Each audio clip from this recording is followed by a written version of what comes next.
குறிப்பா தமிழக வெற்றி கழகத்தினுடைய வருகை வந்து நாம் தமிழருடைய ஓட்டு வங்கியை பாதிக்கும் அப்படிங்கிற மாதிரி சில கருத்துக்கள் எல்லாம் சொல்லப்படுது. உங்களுடைய பார்வை? இல்ல, அது ரொம்ப தவறான கருத்து. அது ஏற்புடையது அல்ல. 2010 கட்சி ஆரம்பிச்சு 11, 12, 13, 14, 15, 16 தான் நாங்க தேர்தல் களத்துக்கே வரோம்.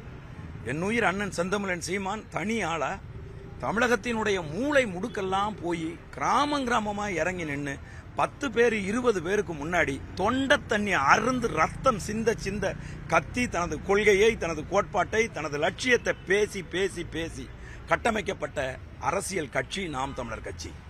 இந்த கட்சியில உள்ளவர்கள் எங்கள் கொள்கையை ஏற்று இந்த கட்சியில் பயணிப்பவர்கள் ஒருபோதும் மாற்று கட்சிக்கு போகவும் மாட்டாங்க, ஓட்டு போடவும் மாட்டாங்க. அடிப்படையில் நீங்க ஒரு இயக்குனர், அதனால நடிகர் விஜய்க்கு எவ்வளவு மதிப்பெண் கொடுப்பீங்க?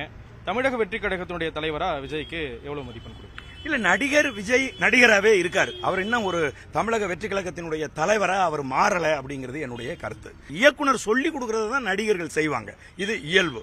அப்படியான ஒரு நடிகரா தான் நான் அவரை இப்ப வரைக்கும் பாக்குறேன். பேப்பர் வச்சுக்கிறாரு, அந்த பேப்பர்ல என்ன எழுதியிருக்கோ அதுக்கு தகுந்த மாதிரி அவர் பார்த்து ரியாக்ட் பண்ற ஒரு ஆளா தான் இருக்கார். அவர் தொண்டரா, அவருடைய ரசிகர்களும் இன்னும் தொண்டரா மாறல. ஏன் அப்படின்னா அவர் நடிகராகவே இருக்கிற போது எப்படி இவங்க தொண்டனா மாறுவாங்க?